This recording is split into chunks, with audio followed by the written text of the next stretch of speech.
স্বাগত ৭১ জার্নালে। আপনাদের সঙ্গে আছে আমি রাকিব হাসান। দর্শক, আপনারা জানেন সংবাদ পর্যালোচনা ভিত্তিক নিয়মিত অনুষ্ঠানে আমরা খবরের নানান দিক বিশ্লেষণের চেষ্টা করি। পত্র পত্রিকা, টেলিভিশন, ডিজিটাল মিডিয়া এবং অবশ্যই নিউজ পোর্টালে যে সমস্ত খবরের শিরোনাম হয় আমরা সেগুলো জানিয়ে দেওয়ার চেষ্টা করি। একই সঙ্গে সেই খবরের সঙ্গে যুক্ত মানুষদেরকে আমরা সংযুক্ত করি আমাদের আলোচনার টেবিলে।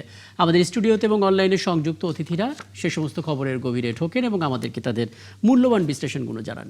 সেই ধারাবাহিকতায় আমাদের সঙ্গে আছেন লেখক ও রাজনৈতিক বিশ্লেষক ডাক্তার শাকাওয়াত হোসেন শায়ন্ত।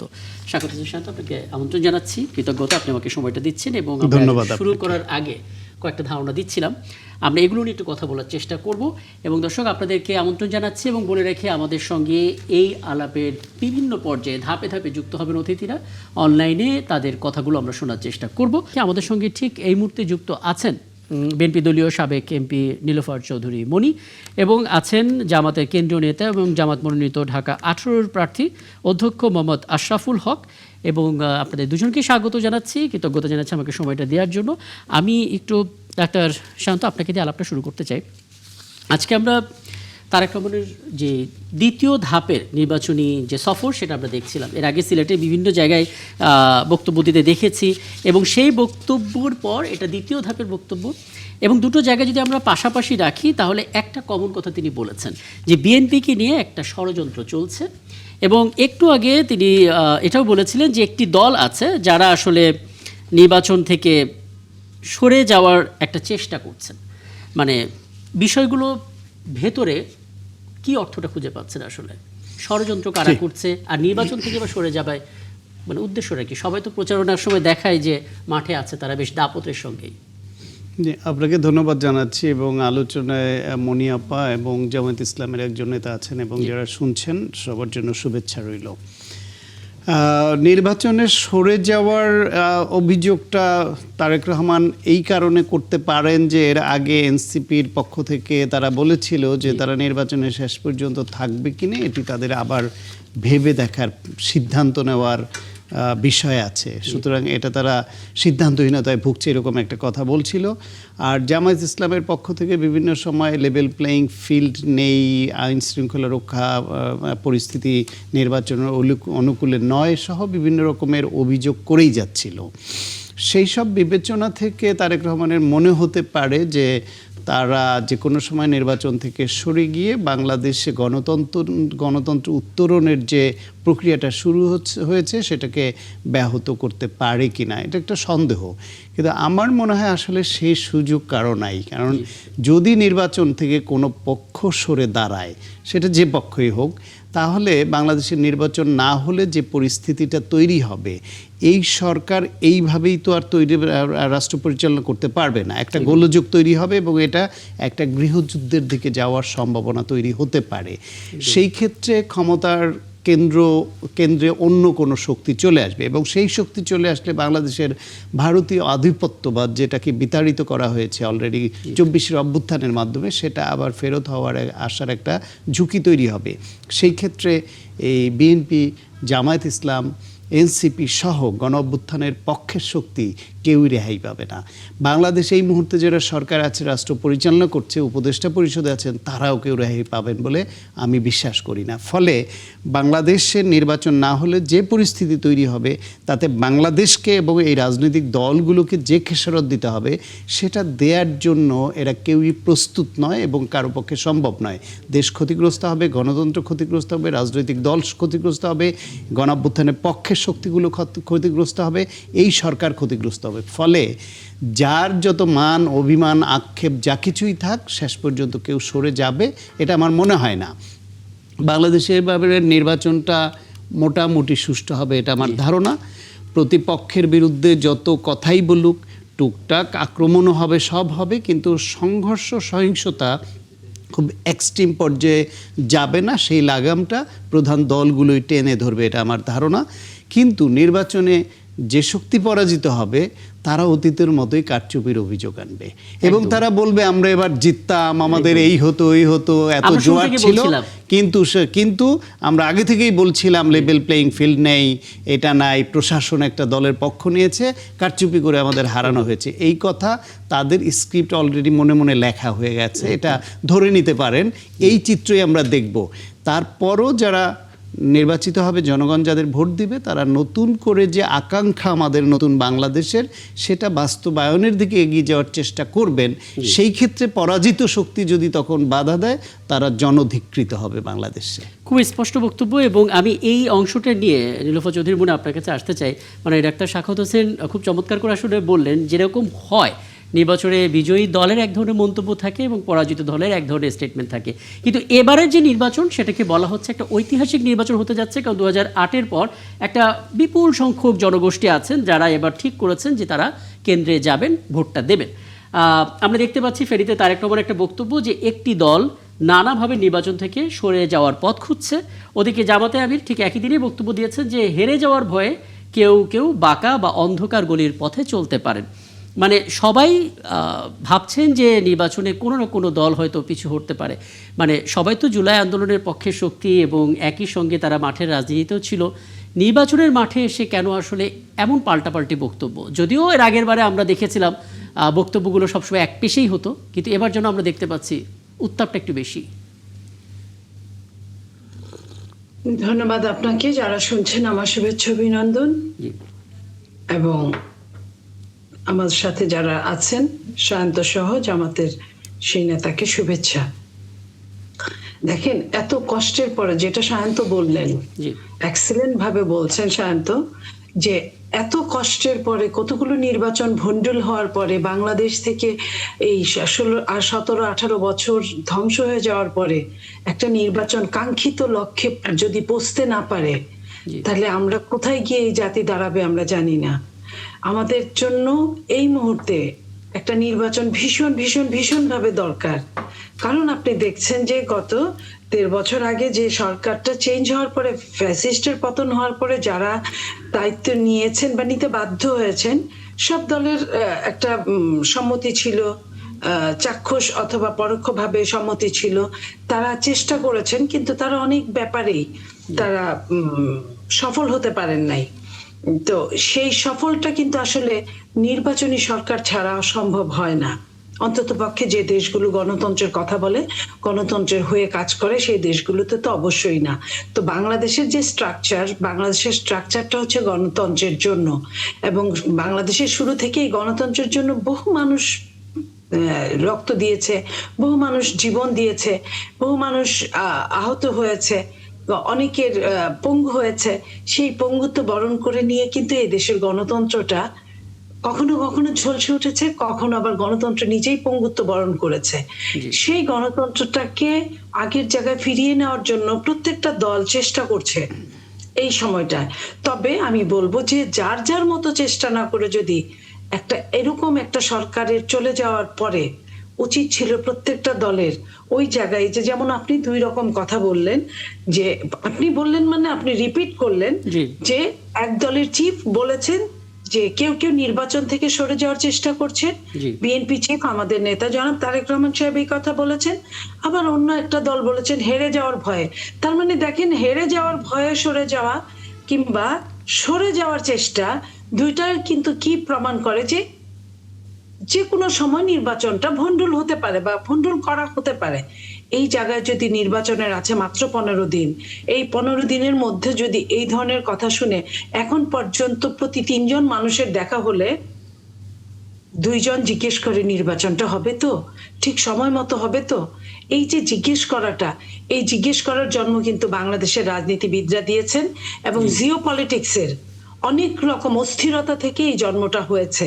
এই জায়গা থেকে শুধুমাত্র রাজনীতিবিদরাই পারে, সবগুলো রাজনৈতিক দল মিলে রাজনীতিবিদরাই পারে একটা জায়গায় উপনীত হতে, যে কোনো ভাবে হোক, যেই ক্ষমতায় যাক, একটা নির্বাচনের বিকল্প কোনো কিছু হতে পারে না। একদম। আমি আসলে এই জায়গা থেকে আলাপটা আবার একটু বাড়াবো আপনার কাছে, যেহেতু একটা বিরতিতে যেতে হবে। তার আগে একটা প্রশ্ন একটু করে রাখতে চাই অধ্যক্ষ মোহাম্মদ আশরাফুল হক আপনার কাছে। একদিকে যখন জামাতে আমির বললেন যে নারীদের জন্য সান্ধ্যকালীন বাস সার্ভিস চালু করা হবে, এবং এই কথাটা বলার পর অনেকেই প্রশংসা করেছেন, সাধুবাদ জানিয়েছেন, কিন্তু এই সাধুবাদটা আসলে বেশিক্ষণ টেকেনি, কারণ আমরা আরেকটি খবর দেখছিলাম যে ঢাকা বিশ্ববিদ্যালয় এবং ডাকসু নিয়ে বরগুনা জামাত নেতা শামীম আহসান একটা কুরুচিপূর্ণ মন্তব্য করেছেন। এবং ঢাকা বিশ্ববিদ্যালয়ে আপনি যদি দেখেন, ক্যাম্পাস বিক্ষোভ করেছে, সাধারণ শিক্ষার্থীরা কুশপুত্তলিকা পর্যন্ত পোড়ানো হয়েছে। নির্বাচনের আগে এমন কিছু মন্তব্য যখন সোশ্যাল মিডিয়াতে আমরা দেখি জামাতে ইসলামীর বিভিন্ন পর্যায়ের নেতাদের, সেটা আসলে জনগণের মধ্যে একটা আস্থা সংকট তৈরি করে কিনা? আশরাফুল হক। জি জি, আসসালামু আলাইকুম ওয়া রাহমাতুল্লাহ। ওয়ালাইকুম যারা আসসালাম। জি আমার সাথে যারা জয়েন করেছেন এবং যারা দর্শক বৃন্দ, প্রত্যেককে শুভেচ্ছা ও সালাম। তো আপনার প্রশ্নটা আমি আরেকবার একটু শুনতে চাচ্ছি। আচ্ছা, আমি আরেকবার বলছি, জামাতে ইসলামীর আমির ডাক্তার শফিকুর রহমান খুব চমৎকার করে নির্বাচনী ক্যাম্পে আজকে বলেছে সান্ধ্যকালীন বাস সার্ভিস চালু করা হবে নারীদের জন্য। এটা আশাবাদ জাগানো একটা খবর। কিন্তু যখন আমরা এই খবরটা পড়ছি, একই সঙ্গে আমরা এই খবরটাও দেখছি যে ঢাকা বিশ্ববিদ্যালয় এবং ডাকসু নিয়ে বরগুনা জামাত নেতা শামীম আহসান একটা কুরুচিপূর্ণ মন্তব্য করেছেন, বোধ করি সেটাও আপনার চোখে পড়েছে। তারপর ঢাকা বিশ্ববিদ্যালয় ক্যাম্পাস উত্তাল হলো, শিক্ষার্থীরা তার কুশপুত্তলিকা পর্যন্ত পুড়িয়ে ফেললো। মানে যেটা জানতে চাই, নির্বাচনের ঠিক এই মুহূর্তে এসে জামাত নেতাদের বিভিন্ন পর্যায়ে এরকম বক্তব্য ভোটারদের মধ্যে একটা আস্থা সংকট তৈরি করে কিনা। আমি প্রশ্নটা করে রাখলাম আপনাকে, বিরতির পরে এসে আপনার কাছ থেকে এর উত্তরটা জানার চেষ্টা করবো, ছোট্ট একটা বিরতির পর ফিরে এসে। দর্শক, আপনারা আছেন ৭১ জানালে, একটা বিরতির পর ফিরছি, আমাদের সঙ্গে থাকবেন। অধ্যক্ষ মোহাম্মদ আশরাফুল হক, আপনার কাছে একটা প্রশ্ন রেখে গিয়েছিলাম, আরও একবার সেটা একটু দর্শকদের উদ্দেশ্যে একটু জানিয়ে রাখি। প্রশ্নটা এমন ছিল যে জামাত ইসলামীর আমির নির্বাচনী সমাবেশে বলেছেন নারীদের জন্য সান্ধ্যকালীন বাস সেবা চালু করা হবে। এটা অনেকটা আশাবাদ তৈরি করেছে, কিন্তু একই সঙ্গে আমরা দেখতে পাচ্ছি যখন তিনি এই কথা বলছেন তখন ঢাকা বিশ্ববিদ্যালয়ে বিক্ষোভ হচ্ছে, কারণ ডাকসু নিয়ে বরগুনা জামাত নেতা শামীম আহসান একটা কুরুচিপূর্ণ মন্তব্য সেখানে এসেছিল। আমার প্রশ্নটা ছিল, এরকম বেফাস মন্তব্যগুলো, কুরুচিপূর্ণ মন্তব্যগুলো জামাত ইসলামী যারা ভোটার তাদের একটা আস্থার সংকট তৈরি করে কিনা আসলে? রাকিব ভাই, দুঃখিত, আমি ওই যে জামাত নেতার কোন কথা বলছেন বরগুনা থেকে কি মন্তব্য করছে এটা আমি আসলে খবরটা দেখতে পারি নাই। একটু বলবেন কি বলেছেন উনি? তিনি ডাকসুকে বলেছেন এটা মদের একটা আখড়া, এবং তিনি নারীদেরকে উদ্দেশ্যে বলেছিলেন এটা পতিতালয়ের একটি জায়গা। ঠিক এরকম একটা ন্যারেটিভ, এরকম একটা বক্তব্য তিনি দিয়েছিলেন। আমি আসলে সেই বক্তব্যটা কোট করে বলতে চাচ্ছি না এই অর্থে যে এটা একটা জাতীয় গণমাধ্যম। জি জি, তো প্রথম কথা যেটা বলেছেন দুটো তো ভিন্ন জিনিস। আমাদের এই আমির শফিকুর রহমান সাহেব যেটা বলেছেন, এটা নারীদের নিরাপত্তার জন্য। নারীরা অনেক সময় রাতের সন্ধ্যার দিকে বাসে যখন আসেন তখন পুরুষ মহিলা মিলে তারা একটু অস্বস্তি বোধ করেন, সেই জন্য নারীদের জিনিসটা কমফোর্টেবল করার জন্য, তাদের জন্য আরো বেশি নিরাপদ যাত্রা করার জন্য এই ব্যাপারটা করেছেন। এটা তো অবশ্যই প্রশংসার দাবিদার, তাই না কথাটা? একদম। তো এটা জাতি ধর্ম নির্বিশেষে দেশের সকল মানুষ এই ব্যাপারে তারা তাকে ধন্যবাদ দিবেন। এটা মানে সবার জন্য সুসংবাদ। আর উনি যেটা বলেছেন সেটা আমি আসলে খবরটা না দেখে মন্তব্য করতে চাচ্ছি না। আচ্ছা, আরেকটা বিষয় একটু বলি, মানে জামাতের আরেকজন প্রার্থী তিনি বলেছেন যে কবরে গেলে অন্তত এটা বলতে পারবেন যে আপনারা দাঁড়িপাল্লায় ভোটটা দিয়েছিলেন। মানে এ জাতীয় বক্তব্য দিয়ে ভোটারদের আকৃষ্ট করার যে প্রক্রিয়া, এটা আসলে কতটা স্বাস্থ্যকর বা কতটা উচিত আসলে আপনার দিক থেকে? এটা কোন নেতা বলেছেন সেটা আমি জানি না, তবে মানুষকে শুধু মানে ভোটের ব্যাপার না, আমরা যেটা জানি মুসলিম হিসেবে, আমরা জীবনে এই দুনিয়ায় যা কিছু করব প্রত্যেক কাজের একটা জবাবদিহিতা থাকবে। সেই ব্যাপারটাও তো মনে করায় দিচ্ছেন যে আমি যদি ন্যায়ের পক্ষে থাকি তাহলে ওই ন্যায়ের জন্য যত মানুষ কল্যাণ পাবে তার জন্য আল্লাহ তাআলার সন্তুষ্টি আমি পাবো। দুনিয়া ভালো হবে, আখিরাত। আল্লাহ তাআলা আমাদেরকে যে শিখায় দিচ্ছেন যে এই দুনিয়াতেও আমরা ভালো চাই, আখিরাতেও ভালো চাই। তো সেই ক্ষেত্রে উনি হয়তো বলতে পারেন যে এই ক্ষেত্রে জবাবদিহির একটা প্রশ্ন আসে। প্রত্যেকটা কাজের জন্যই প্রতিটা মানুষ জবাবদিহি করবে, শুধু ভোটের ব্যাপারে নয়। প্রত্যেকটা মানুষের, আমরা যেটা আমাদের ইসলামের যে বিধিবিধান থেকে জানি যে মানুষ তার প্রত্যেক কর্মের জন্য দায়ী হবে, ইহকালেও দায়ী হবে, পরকালেও দায়ী হবে। ইহকালে যত কাজ মানুষ করেন অনেক সময় বিভিন্নভাবে সেটার বিচার সম্পন্ন হয় না, কিন্তু মানুষের জীবনের সাথে কিন্তু পরকালের একটা সম্পর্ক আছে। বুঝতে পারছি। হ্যাঁ, ওই ব্যাখ্যাটা দেওয়ার ক্ষেত্রে কথা প্রসঙ্গে হয়তো তিনি বলে থাকতে পারেন, এমন একটা মন্তব্য আপনার জায়গা থেকে। আরেকটা বিষয়ে কথা বলবো, তার আগে ডাক্তার সায়ন্ত আপনি যদি কিছু জানতে চান। না, আসলে জামায়াত ইসলামের নারীর মর্যাদার প্রশ্নে তারা কি নারীকে রাষ্ট্র পরিচালনার দায়িত্বে দেখতে চায় না? যে আপনারা একটা আসনে একজন নারী প্রার্থী দেওয়ার মতো কোনো নারী পেলেন না, এত বছরের পুরনো একটা দল। নারীদেরকে সেকেন্ড ক্লাস বানিয়ে রাখতে চান, যে আপনারা নিজেরা পুরুষটা নির্বাচন করে যে কটা আসন পাবেন তার ভিত্তিতে রেশিও অনুসারে যে কটা সংরক্ষিত নারী আসন পাবেন, শুধু ওই কয়জনকে আপনাদের পছন্দের নারীকে বসাবেন, ভবিষ্যতে উচ্চ কক্ষ হলেও তাদেরকে ওই রেশিও অনুসারে বসাবেন, কিন্তু তারা নির্বাচিত হয়ে আসুক বা নারীদের পক্ষে পুরুষরা ভোট চাবে, কাজ করবে, এটাকে আপনারা মানতে পারছেন না? না হলে একজন প্রার্থীও আপনাদের দেয়া হলো না কেন? এই কথাটা এই জন্য বললাম যে ডাকসুকে কেন্দ্র করে আপনাদের দলের নেতা যেটা বলেছেন সেটা নারীর প্রতি অত্যন্ত অবমাননাকর, অত্যন্ত বাজে, কুরুচিপূর্ণ একটা শব্দ তিনি ব্যবহার করেছেন, যেটা ওইখানে যদি ওই রকম পতিতালয় হয়ে থাকে, ঢাকা বিশ্ববিদ্যালয়ে শুধু ভিসি বাইরে থেকে আসছেন, ওইখানে সমস্ত শিক্ষকরা এখনও আছে, এবং বর্তমান ডাকসু নাকি ওই মাদকের আখড়া এবং ওই পতিতালয়ের থেকে উদ্ধার করেছে ডাকসুকে। এই যে এই জাতীয় কথা বলছে, তারা একদিকে নারীর প্রতি অমর্যাদাকর, অবমাননাকর বক্তব্য দিচ্ছে, আবার আপনারা নারীদেরকে ক্ষমতায়ন বা এম্পাওয়ারমেন্ট বা নেতৃত্বে আসার সুযোগ একেবারেই তৈরি করে দিচ্ছেন না, আবার আপনারা বলছেন নারীর মর্যাদা রক্ষা করবেন। এটা কন্ট্রাডিক্টরি হয়ে গেল না? জি, ধন্যবাদ। এখানে যেহেতু ওই বরগুনার জামাতের কোন নেতা কি বলেছেন সেটা যেহেতু আমি শুনি নাই, আমি এটা নিয়ে কোনো মন্তব্য করতে চাচ্ছি না। আর দ্বিতীয়ত কথা যেটা বলেছেন, নারীকে আমরা সংসদীয় আসনে কোনো জায়গায় তাদেরকে প্রার্থী করি নাই কেন, প্রার্থী এখন করে নাই বলে যে পরে করবে না এমন কথা কিন্তু বলা হয়নি। আমাদের শফিকুর রহমান সাহেব জামাতের আমির, উনি এর আগে বলেছেন জীবনের সর্বক্ষেত্রে, রাষ্ট্রের সর্বক্ষেত্রে, যেমন রসুল সাল্লাল্লাহু আলাইহি ওয়াসাল্লামের উদাহরণ দিয়ে উনি বলেছেন যে এমনকি সেনাবাহিনীতেও তখনকার সময়ে রসুলের যুগেও মেয়েরা কাজ করেছে পুরুষের পাশাপাশি। আর জীবনের সর্বক্ষেত্রে আসলে নারী আর পুরুষকে আলাদা না করে একদম অধ্যক্ষ মোহাম্মদ আশরাফুল হক, মানে গতকালও আপনাদের দলের থেকে একজন অতিথি ছিলেন ব্যারিস্টার সাজ্জাদ আলী, এবং উনিও খুব চমৎকার করে বলছিলেন যে আজকে দেয়নি এর অর্থ এটা না যে আমরা দিব না, আমরা সামনে অবশ্যই দিব। এখন নারীদের দিক থেকে তো এই মনোভাবও আসতে পারে যে ঠিক আছে, যখন আপনারা দেবেন তখন ভোট দিব, এখন ভোট দিব না, মানে তাদেরকে তো না, মানে কি এখন পর্যন্ত কি আপনাদের দলে একজন যোগ্য নারীও ছিল না যাকে নমিনেশন দেওয়া যায়? এটা কি খুঁজে পাননি ওইরকম কিছু? এটা যেটা আমি আবার করে বলছি, যেটা দেয়নি যে পরে দিবে না এমন কোনো কথা না, নয়। দেয়নি কেন ওটাই তো জানতে চাচ্ছি। একজন নারীও যোগ্য কি আপনারা খুঁজে পাননি? এটা কি মনে হয় আপনার? এইটা পায়নি ঠিক তা না। আমাদের এই সংসদীয় যেগুলো আসন ছিল, আনুপাতিক হারে আসনগুলো, যে 300-র মধ্যে আনুপাতিক হারে আসন যে আগেও নারী আমাদের ছিলেন, মানে মনোনীত যে ছিলেন সেগুলো তো আগে ছিল, তারা কাজ করেছেন, এখনো হবে না এই কথাটা বলা হয়নি। এবার দেয়নি, হয়তো কোনো কারণ আছে, হয়তো ওইরকম তাদের আলোচনায় রাখছেন, চিন্তার মধ্যে আছে।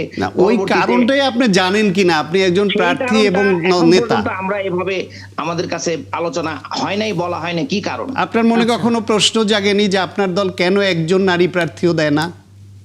না, এই ধরনের প্রশ্ন আমরা তো নেগেটিভ ভাবে চিন্তা করতে চাই না, পজিটিভলি ভাবেন যে কেন একজনও দিল না। রাখতে চাই নারীকে। ইসলাম যেমন সর্বোচ্চ সম্মান দিয়েছে, বাংলাদেশ জামাত ইসলামীও সর্বক্ষেত্রে সকল কাজে নারীকে সাথে রেখেছে। নারী আর পুরুষকে ভিন্নভাবে দেখার কোনো সুযোগ নেই। এখন আসলে এই আলাপটা করে কোনো লাভ হবে না, কারণ প্রার্থী যা দেওয়ার দিয়ে ফেলেছে। আমরা অপেক্ষায় থাকলাম জামাতে ইসলামের পক্ষ থেকে, হয়তো আজকে আপনি আসছেন, কোনো একদিন হয়তো জামাতে কোনো একজন নারী নেত্রীর সঙ্গে আমরা এরকম লাইভ শোতে কথা বলতে পারবো, সে আশায় থাকলাম। জি, নীলুফার চৌধুরী বনি, আপনার কাছে ডাকসু ইস্যুতে আপনার একটা বক্তব্য তো জানতে চাই, কারণ মাঠের রাজনীতি আপনারা করেছেন, সেই ছাত্র রাজনীতি আপনারা করেছেন, আপনাদের জায়গা থেকে এই জাতীয় বক্তব্যগুলো কতটা বিব্রতকর এবং আপনাদের দিক থেকে সেটা জানতে চাই। তারপর আমি আরেকটা ইস্যুতে একটু কথা বলতে চাই। জি, দেখেন, এটা আসলে এত বেশি লজ্জাস্কর, অপমানকর যে আমি বহুদিন আগে, বহু বছর আগে আমি ওই প্রতিষ্ঠানে পড়ালেখা করেছি। আমার কাছে ভীষণভাবে এতগুলো নারীর, এই মুহূর্তে ঢাকা বিশ্ববিদ্যালয়ে 53% নারী পড়ালেখা করে, 47% পুরুষ পড়ালেখা করে। এই 53% নারীদেরকে নিয়ে যে যারা এই ধরনের কথা বললেন, তারা তারা সামনের দিনে নিজেকে স্বপ্ন দেখছেন সরকার গঠন করবেন কিংবা বিরোধী দলে থাকবেন, সরকার গঠন করলে 5 ঘন্টা নারীদের কাজ করাবেন, 3 ঘন্টা কমিয়ে দিবেন, সমান বেতন দিবেন, সন্ধ্যাকালীন বাস দিবেন, আবার নারীদেরকে পতিতালয় বা বেশ্যাবৃত্তির জন্য তারা উদ্বুদ্ধ করবেন, এই ধরনের বাজে কথা বলবেন। আপনি জানেন পৃথিবীর সৃষ্টি হওয়ার পরে থেকে ভালো লোক যেমন আছে মন্দ লোকও তেমন আছে, সেটার মধ্যে মানুষ হিসেবে নারী পুরুষ সবাই থাকে। সেইখানে ওনারা কিভাবে ঢালাও ভাবে এই ধরনের কথা বলতে পারে? আপনি দেখেন এর আগেও একজন নারীকে কতটা অপমান করা হয়েছে নারীর উন্নয়নকে নিয়ে কেন্দ্র করে তাকে, তারপরে সেটা নিয়ে আমরা থানাতে নিয়ে যাওয়া দেখলাম, তারপরে আবার ছুটিয়ে কিভাবে বীরত্বের বেশে নিয়ে আসলেন দেখলাম, এরপরে নারীর কুশপুত্তলিকা ওই ঢাকা বিশ্ববিদ্যালয়ে আমরা পুরাতে দেখেছি, পিটাতে দেখেছি পুত্তলিকাকে নারী বানিয়ে। এই যে নারীর অবমাননা। আর একটা জিনিস আমি বলতে চাই, একজন মাল্টি ন্যাশনাল কোম্পানি বা এখন যখন পৃথিবীটা প্রতিযোগিতামূলক, তখন একটা নারী 5 ঘন্টা কাজ করবে, তাকে কিভাবে একটা প্রাইভেট কোম্পানি বা সরকারি জায়গায় আপনার 8 ঘন্টার মতো দাম দিবে? পুরুষরা কি এটা মেনে নিবে? না, কিছুদিন আগে জামাতের একজন নেতা এটা আমাদের এই আয়োজনে কনফার্ম করে গেছেন যে 5 ঘন্টা নারীরা কাজ করবে, এটা ঢালাও হবে না, শুধুমাত্র গর্ভবতী নারী যারা তাদের ক্ষেত্রে নাকি এই কথাটা বলা এটা কিন্তু হয়েছে। বলার সময় সেটা বলে নাই একজন নেতা, আপনাকে এখন ধরা খেয়ে বলতেছে। সেটা নিয়ে আমি কথা বলতে চাই না। আরেকটা কথা এখানে সায়ন্ত যেটা নিয়ে আসছে, আমি ওইটার ধারাবাহিকতা বজায় রাখতে চাই। দেখেন ওনারা হাবহোটের জন্য এত যুদ্ধ করছে, হ্যাঁ ঠিক আছে, হাবহোটের জন্য আমরাও যুদ্ধ করেছি, আমরাও আপনার এই স্বৈরাচারকে মুক্ত করার জন্য আমরা সবচেয়ে বেশি ত্যাগ করেছি। জি, সেইখানে এই যে হাবহোটের জন্য তারা যে সংস্কারের জন্য যে আন্দোলন করলেন এবং লিখিত দিলেন, যদিও বিএনপি বলেছে যে যেইখানে সিগনেচার নেওয়া হয়েছে সেটা পরবর্তীতে সরকার সেটা দেখায় নাই, 4টা পয়েন্টের জন্য একটা হা অথবা না ভোট, আমি ওইটাই গেলাম না। ওই হা ভোটের মধ্যে কিন্তু নারীর 5% কিন্তু সিগনেচার ছিল, নারীকে 5% মনোনয়ন দেওয়া হবে। এইবার কিন্তু সব দলগুলো একসাথে কিন্তু তারা একটা জায়গায় পৌঁছেছে যে এইবার 5% নারীদেরকে তারা মনোনয়ন দিবে। আপনি দেখেন অন্যান্য দলগুলো তাও কিছু দিয়েছে। আপনার খোদ জামাত যারা এই হা ভোটকে নিয়ে এত আন্দোলন করছেন, তারা কিন্তু একটা নারীকে 0.001% নারীকেও তারা মনোনয়ন দেন নাই। তাইলে তারা যা বলেন তা করেন না, যা করেন তা বলেন না, এটা কিন্তু প্রমাণিত হয়ে গেছে।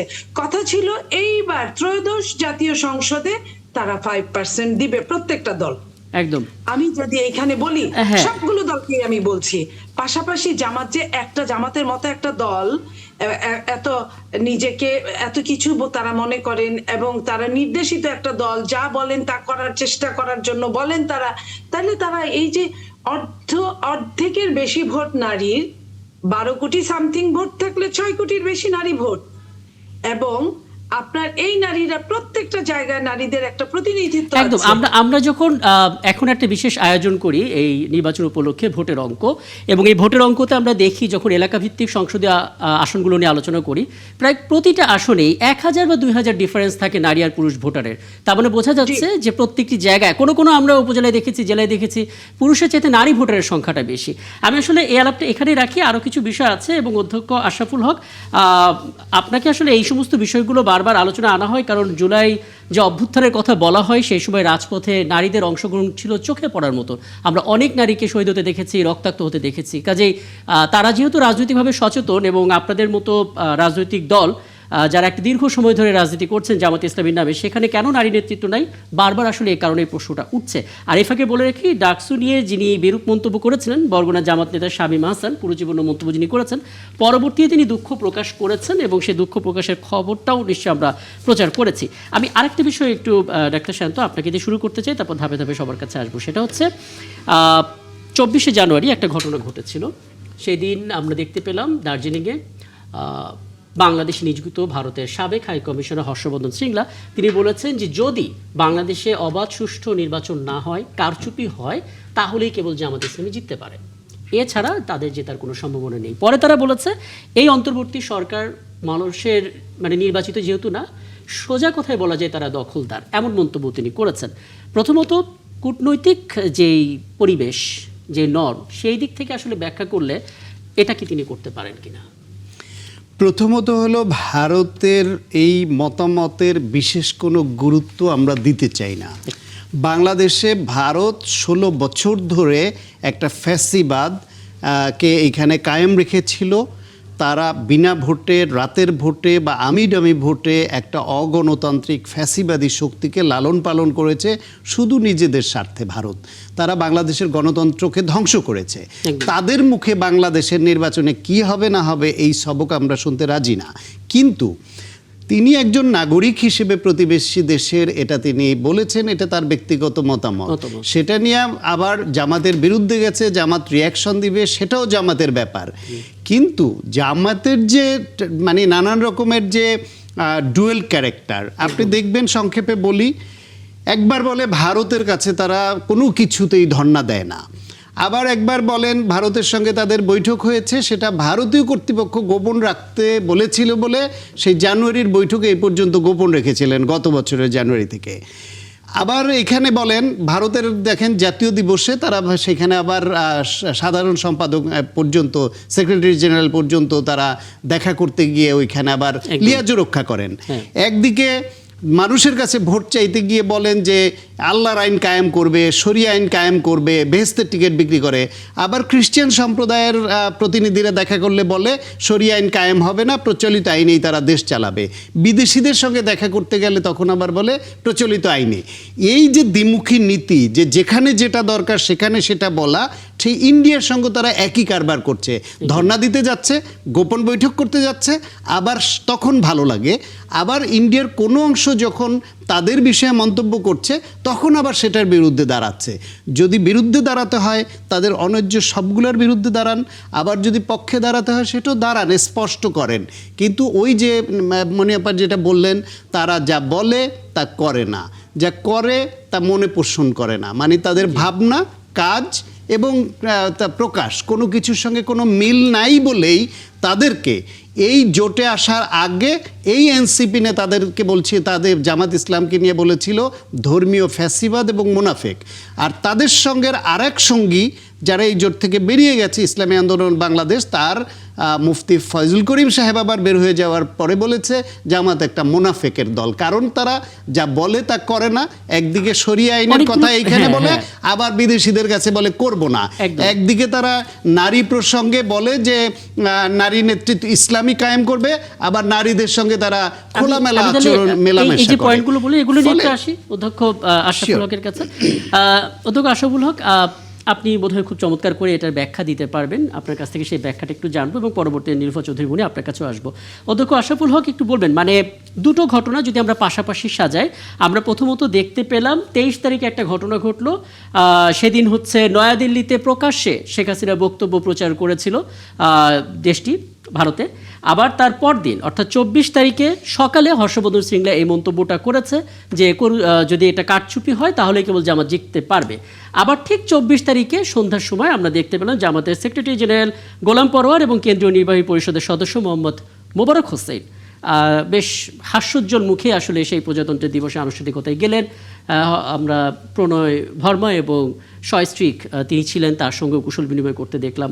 কূটনৈতিক শিষ্টাচার অবশ্যই থাকার কথা, কিন্তু তার আগে জামাতের যে বয়ানগুলো ছিল এবং যে ঘটনাগুলো ঘটলো সেটার সাথে এই দৃশ্যটা কতটা সামঞ্জস্য আসলে চোখে পড়ে? ধন্যবাদ ভাই। আপনি যে কথাগুলো বলেছেন, একটা হলো যে শেখ হাসিনা প্রকাশ্যে উস্কানিমূলক বক্তব্য রেখেছেন বাংলাদেশের বিরুদ্ধে এবং এখনকার সরকারের ব্যাপারে। তো প্রথম কথা হলো, বাংলাদেশ জামাত ইসলামী ক্ষমতায় থাকুক না থাকুক সেটা বড় কথা না। তারা বিশ্বের সব দেশের সাথে বাংলাদেশের একটা বন্ধুত্বপূর্ণ একটি ব্যালান্সড সম্পর্ক রক্ষা করতে চায়। কোনো বড় ভাইমূলক আচরণ যে কোনো দেশই করবে সেটা এদেশের মানুষও পছন্দ করে না, বাংলাদেশ জামাত ইসলামী তো পছন্দ করেই না।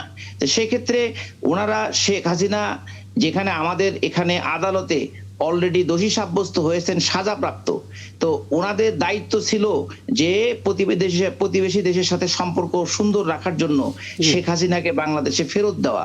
আমাদের পররাষ্ট্র মন্ত্রণালয় থেকে অনেকবার বলা হচ্ছে, বারবার অনুরোধ করা হচ্ছে, তাগিদ দেওয়া হচ্ছে, ওনারা শেখ হাসিনাকে তো ফেরত দিচ্ছেনই না, উল্টা ওখানে তাকে দিয়ে উস্কানিমূলক কথা বলার সুযোগ করে দিচ্ছেন।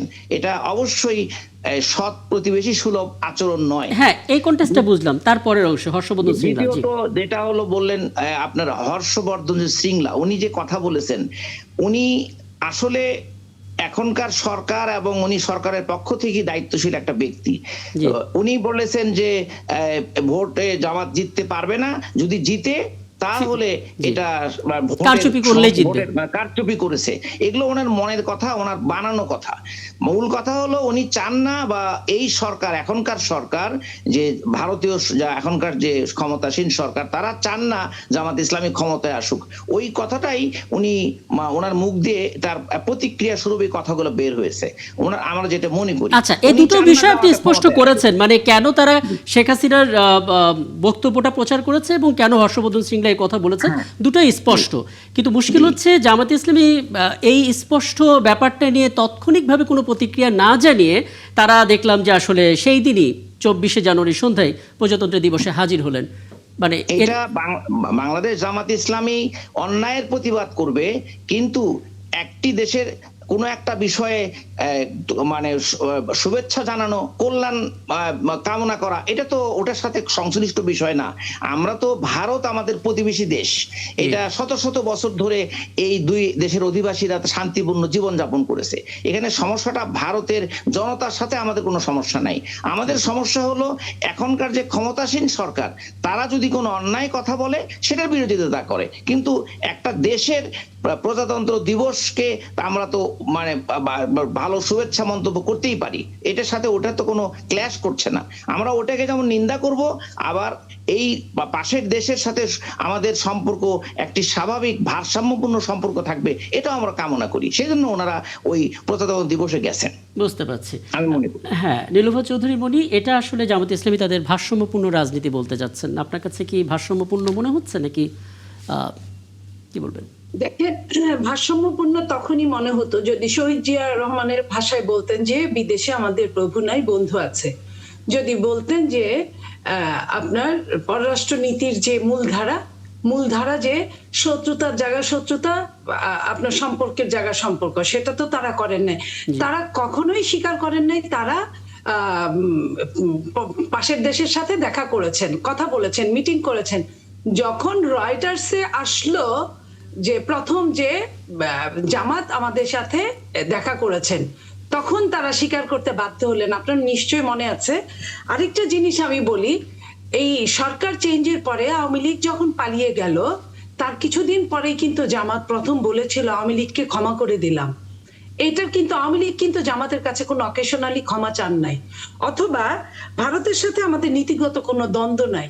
এই যে দ্বন্দ্ব নাই, যখন ক্ষমতার জন্য হয়, আমরাও জানি যে মৌলবাদ ভাই ভাই হয়। ওখানে বিজেপি, ওটাও একটা মৌলবাদ, এখানে যদি জামাত থাকে এটাও একটা মৌলবাদ। তো সেইখানে তারা যখন তাদের প্রয়োজনে বলে, ওটা কিন্তু তারা খুব সুন্দরভাবে পাশ কাটিয়ে নিয়ে যায় বৈধতা দিয়ে। কিন্তু যখন তারা ভোটের রাজনীতিতে আসে, তখন তারা অন্য কথা বলে। অথবা ভোটের রাজনীতি আপনি দেখেন, কুমিল্লায় মুজিবুর রহমান সাহেবের জায়গায় যখন বলেছে যে আপনারা গতবার মুজিবুর রহমান সাহেব ছিলেন, তাকে ভোট দিয়েছেন, খুব ভালো, এখন উনি নাই, চলে গেছেন, আপনারা ওই ভোট আমাকে দিবেন, আবার উনি যখন আসবেন তখন উনাকে দিবেন। এই যে কথাগুলো, এগুলা থেকে কি প্রমাণ হয়?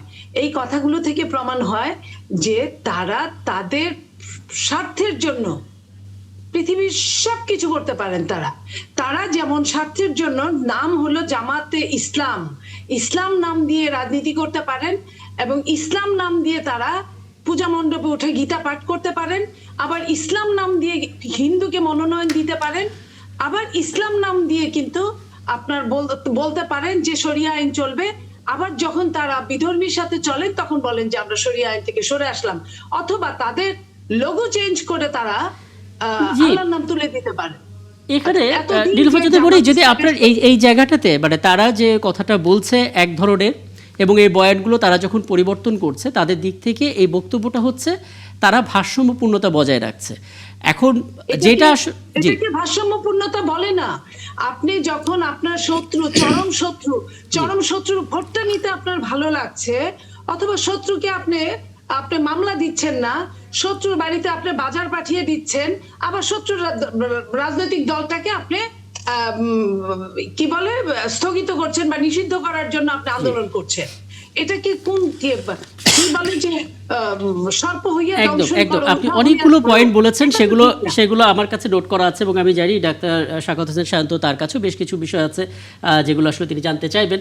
আমি অধ্যক্ষ আশরাফুল হক আপনাকে রাখছি, একটা ছোট্ট বিরতি ফিরে এসে নিশ্চয়ই আপনার কাছে আমরা ফিরবো। দর্শক, আরও একটা বিরতি নিচ্ছে ৭১ জানালে আমাদের সঙ্গে থাকবে। ধন্যবাদ সাথে থাকার জন্য। আরও একবার ৭১ জানালে আমন্ত্রণ জানাচ্ছি এবং এ পর্যায়ে বলে রেখে আমাদের সঙ্গে যুক্ত হয়েছেন ওয়াশিংটনে বাংলাদেশ দূতাবাসের প্রেস মিনিস্টার গোলাম মুর্তজা। জনাব গোলাম মুর্তজা, আপনাকে আমন্ত্রণ জানাচ্ছি যুক্ত হওয়ার জন্য। এবং বিরতির আগে আমরা যে আলাপে ছিলাম সেই জায়গা থেকে অধ্যক্ষ মোহাম্মদ আশরাফুল হক আপনার কাছে কয়েকটি বিষয় একবারে জেনেই আলাপটা শেষ করব। প্রথমত যেটা আসলে নীলুফা চৌধুরী মণি বলছিলেন যে প্রথমত আপনাদের সারা বছর এক ধরনের রাজনৈতিক বয়ান থাকে, ঠিক নির্বাচনের আগে এসে সেই বক্তব্যগুলো বদলে যায় এবং এমনও শোনা যায় যে আপনারা বলছেন যে পুরোপুরি আইন কার্যকর হবে ইসলামিক পন্থায়, কিন্তু পরবর্তীতে সেটা অন্য কোনো জায়গার অন্য কোনো মঞ্চে গিয়ে বক্তব্যটা বদলে যায়। যেটা আসলে ডাক্তার শাকাত হোসেন শান্ত বলছিলেন শুরু থেকে একটা রাজনৈতিক দলকে একটা আশাবাদ দেওয়া হয়েছিল ইসলামী আন্দোলন, পরবর্তীতে তারা চলে গেল এবং আপনারা তাদের সঙ্গে যে বক্তব্যটা দিয়েছিলেন যুক্তরাষ্ট্রে গিয়ে বক্তব্যটা অন্যটা ছিল, সেখানে এক্সট্রিমিস্ট শব্দটা ব্যবহার করা হয়েছিল যে আমাদের সঙ্গে ছিল, আমরা তাদের সঙ্গে কথা বলার চেষ্টা করছি। নানামুখী বক্তব্য আসলে আপনাদের জায়গা থেকে আপনাদেরকে ঘিরে আসছে। আমি নিশ্চিত যে আপনার কাছে একটা ব্যাখ্যা আছে, একটু শুনতে চাই আশরাফুল হক। জি। এখানে আমাদের ওই যে কথাটা বললেন মনি আপা তো অনেকগুলো কথা বলেছেন, জি। কোন উত্তরটা চাচ্ছেন আপনি, কিসের কোন আমি particular কোন শুধুমাত্র উত্তরটা? শুরু থেকে আসি, একসাথে অনেকগুলো হয়ে গেছে তো এই কারণে আমি একটা শুরুতে আসি, সেটা হচ্ছে বক্তব্যের বদল। সারা বছর এক ধরনের বক্তব্য আমরা শুনেছি, নির্বাচনকালীন এসে আমরা অন্য বক্তব্য দেখতে পাচ্ছি। জি। তো সারা বছর কোন বক্তব্য দিয়েছে, নির্বাচনের সময় কোনটা পরিবর্তন করছেন, কাইন্ডলি বলবেন কি এটা? আমি যদি ডাক্তার শান্ত, যে আপনাদের নেতারা ভোট চাওয়ার সময় বলছে আল্লাহর আইন কায়েম করবে, শরিয়া বিধান করবে, শরিয়া আইন কায়েম করবে। আবার খ্রিস্টান সম্প্রদায়ের প্রতিনিধিদের সঙ্গে দেখা করার পরে সেখানে বলছেন যে না, শরিয়া আইন করবে না, প্রচলিত আইন ভালো আছে বাংলাদেশে। বিদেশিদের সঙ্গে বসলে বলছেন শরিয়া আইন করবে না। এক। দুই হইল ইসলামী আন্দোলন বাংলাদেশকে আপনাদের জোটে রাখার জন্য সর্বোচ্চ চেষ্টাটা আপনারা করলেন, সর্বশেষ সময় পর্যন্ত তাদের অনুপস্থিতিতে মিটিং করে তাদের জন্য ৪৫টা থেকে বাড়িয়ে ৪০টা থেকে বাড়িয়ে ৪৭ আসন রিজার্ভ রাখলেন। তারপরও তারা আসলো না। না আসার পরে তাদের আমিরের আসনে আপনারা প্রার্থী উজ্জ্ব করলেন, এত খাতির পর্যন্ত করলেন, তারপরও তারা আসলো না।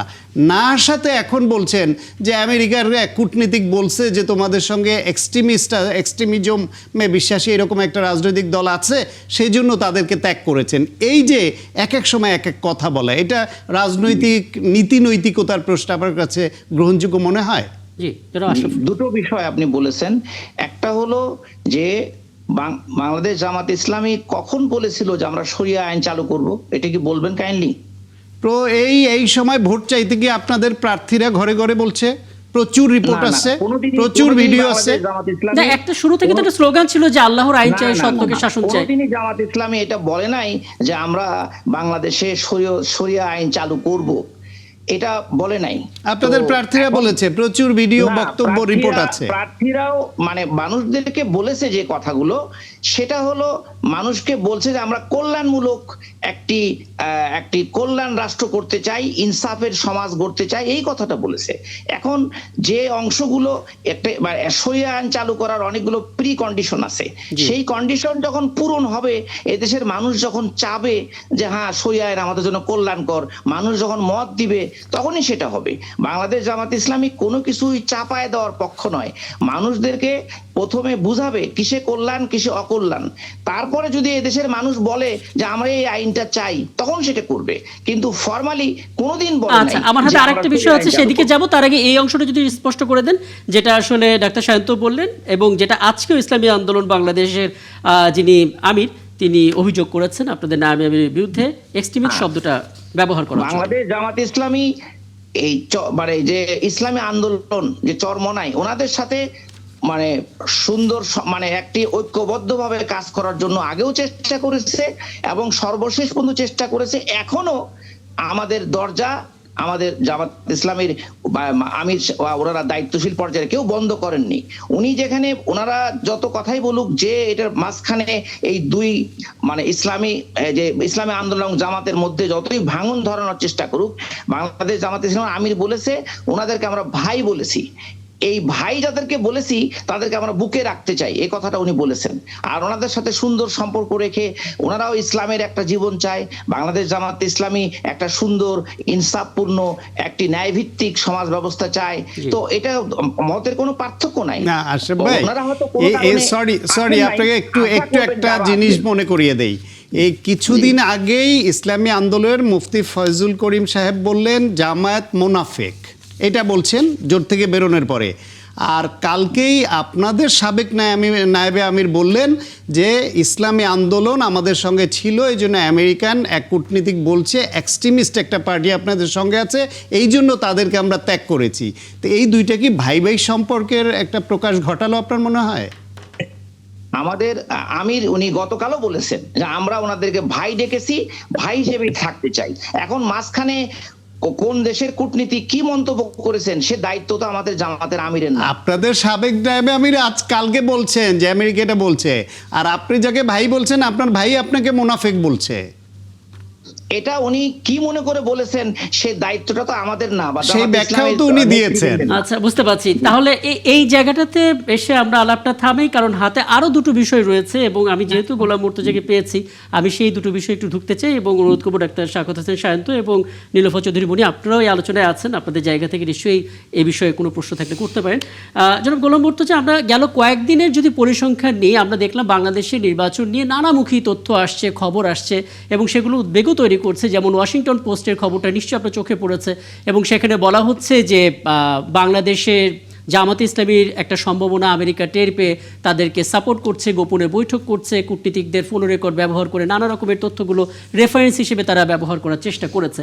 আবার এখানে আমরা দেখতে পাচ্ছি 24 জানুয়ারি হর্ষবর্ধন শ্রীংলা, বাংলাদেশে যিনি ভারতের সাবেক হাই কমিশনার হিসেবে দায়িত্ব পালন করেছিলেন, তিনি বলছেন আবার যদি একটা ইলেকশনে কারচুপি হয় এই ইলেকশনে তাহলেই কেবল জামাত ইসলামী ক্ষমতায় আসতে পারে। কূটনৈতিক অঙ্গন থেকে এখানে কি জিওপলিটিক্যাল কোনো দৃষ্টিভঙ্গি আছে, নাকি কোনো ষড়যন্ত্র দেখতে পাচ্ছেন, নাকি আসলে উদ্বিগ্নতার ব্যাপার আছে? আপনার পর্যবেক্ষণটা কি বলে আসলে?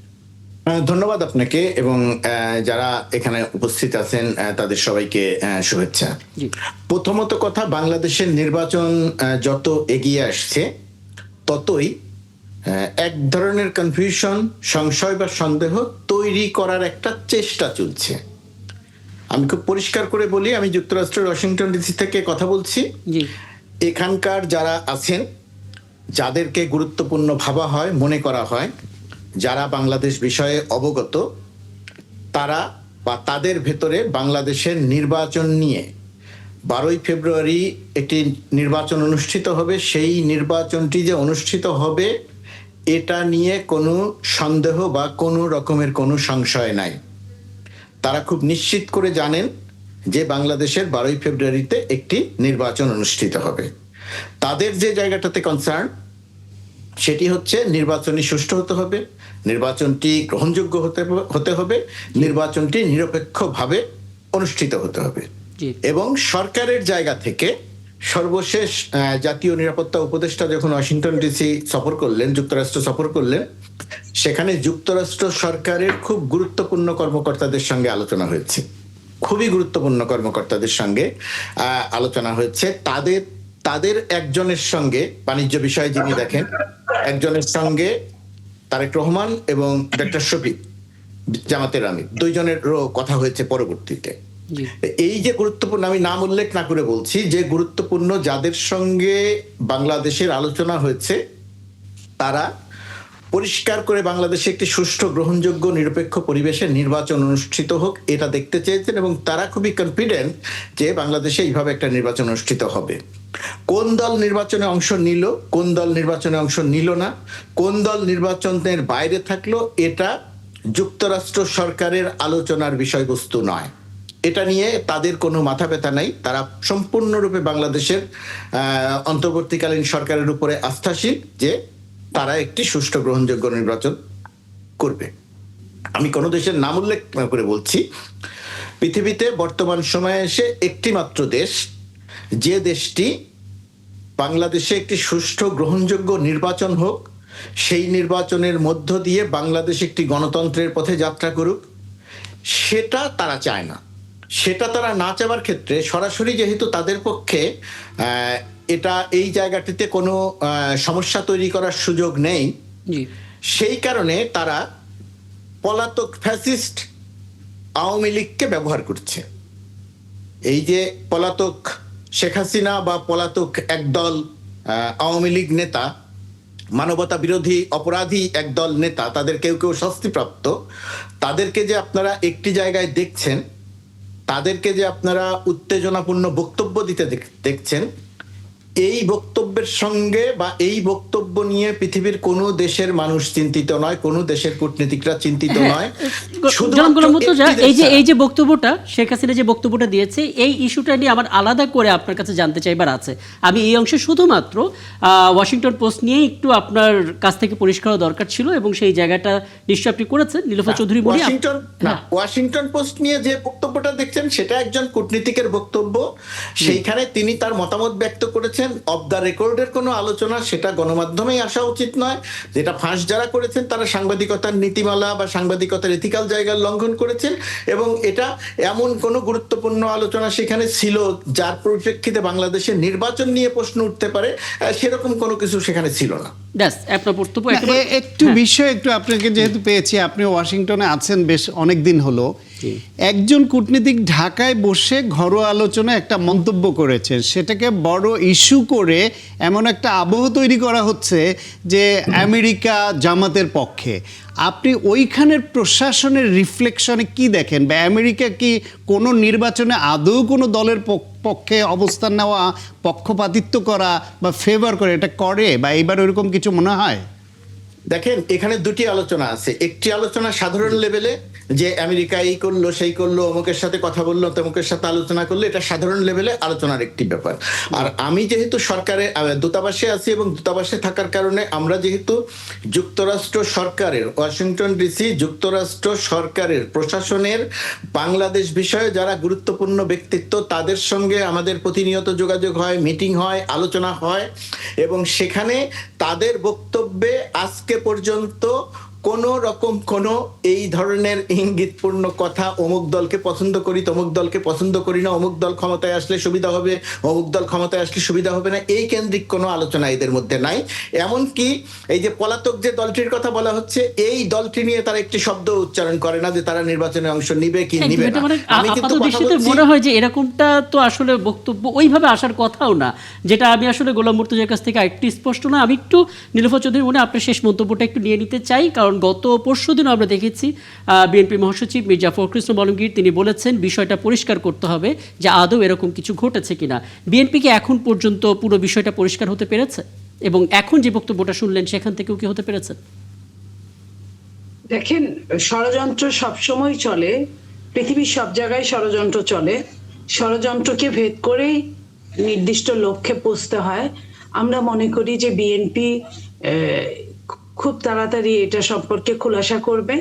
আমি আসলে এই ব্যাপারে এইটুকু বলতে চাই না, শুধু এইটুকুই বলতে চাই যে জিও পলিটিক্সে দেশি বিদেশি সব ষড়যন্ত্র মিলে একটা জায়গায় চায় যে বিএনপি যাতে নির্দিষ্ট লক্ষ্যে পৌঁছতে না পারে, সেই জন্য অনেকেই অনেকভাবে চেষ্টা করছে। আমরা আশা করব বাংলাদেশের মানুষের কাছে সর্বোচ্চ ক্ষমতা, বাংলাদেশের মানুষ যদি এই ভোট ইঞ্জিনিয়ারিং কে বাধা দিতে পারে সর্বতোভাবে সব জায়গায়, যেটা আমাদের নেতা জনাব তারেক রহমান সাহেব বলেছেন যে আপনারা তাহাজ্জুদ পড়ে ফজর পড়েই আপনারা চার নির্বাচনী কেন্দ্রে আসবেন, এবং সেইখানে নিশ্চয়ই উনি কোনো কিছু অনুমান না করে এই কথাটা বলা। একদম একদম। নীলোফার চৌধুরী বলি আপনাকে অনেক ধন্যবাদ, এবং অনেক ধন্যবাদ অধ্যক্ষ মোহাম্মদ আশরাফুল হক, কৃতজ্ঞতা আমাকে সময়টা দিয়েছেন। এবং জনাব গোলাম মুর্তজা, আপনি প্লিজ থাকবেন, আমরা নিশ্চয়ই আরও কিছু বিষয় একটু জানার চেষ্টা করব। অনেক ধন্যবাদ দর্শক একাত্তর চ্যানেলের সাথে থাকার জন্য, এবং আগে থেকে আমাদের সঙ্গে আছেন ওয়াশিংটনে বাংলাদেশ দূতাবাসের প্রেস মিনিস্টার গোলাম মুর্তজা এবং রাজনৈতিক বিশ্লেষক ডক্টর সাখাওয়াত হোসেন শান্ত। গোলাম মুর্তজা, যেটা আসলে জানতে চাই, মানে নির্বাচনে এখনো 3 সপ্তাহ পুরোপুরি নেই, ঠিক এই মুহূর্তে আসলে যেই খবরটা নয়াদিল্লিতে ঘটে গেল, শেখ হাসিনার বক্তব্য প্রচার করলো তারা, এবং আমরা দেখতে পেলাম আজকে খবর আমাদের পররাষ্ট্র মন্ত্রণালয় থেকে ক্ষুব্ধ প্রতিক্রিয়া জানিয়েছে। উস্কানিমূলক বাক্য সেখানে প্রয়োগ করা হচ্ছে বলা হচ্ছে। শঙ্কা কি জাগার মতো বিষয়? মানে আপনার কি মনে হয়? কেউ যদি দেশের অভ্যন্তরে একটা অরাজকতা তৈরি করতে চায়, সহিংসতা তৈরি করতে চায়, বিশৃঙ্খলা তৈরি করতে চায়, তাহলে সেটা নিয়ে উদ্বিগ্ন হবার যথেষ্ট কারণ আছে। সেই উদ্বেগটি পররাষ্ট্র মন্ত্রণালয় থেকে ব্যক্ত করা হয়েছে, এটা 1 নম্বর। 2 নম্বর হচ্ছে, দিল্লিতে বসে এই ধরনের কথা বলে দেশের ভেতরে সহিংসতা তৈরির চেষ্টা করা যেতে পারে, কিন্তু এটা তারা করতে পারবে না। 2 নম্বর। 3 নম্বর হচ্ছে,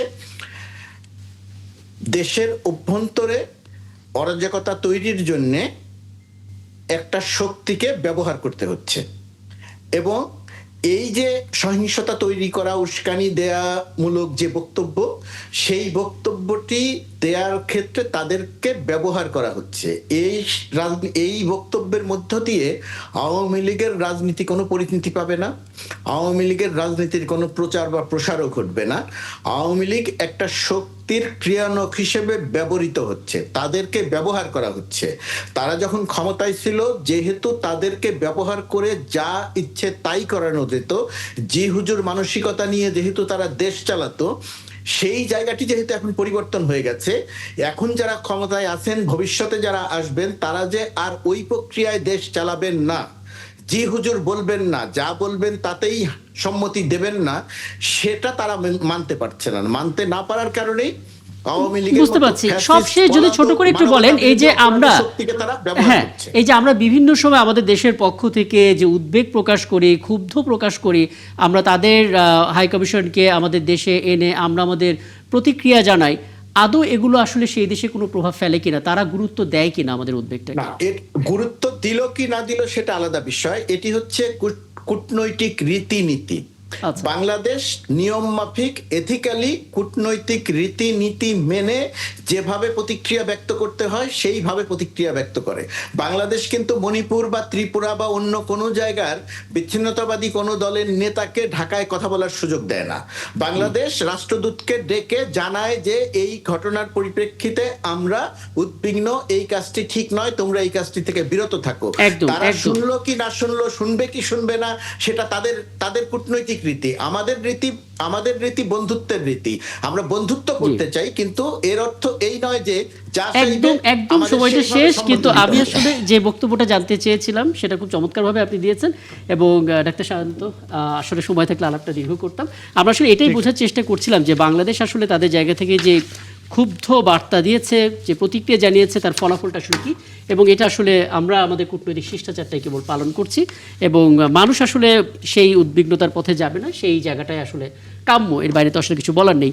অনেক ধন্যবাদ দর্শক আমাদের সাথে থাকার জন্য। আগামীকাল জার্নালে আবারও দেখা হবে নতুন ইস্যু নিয়ে, আমাদের সঙ্গে থাকবেন।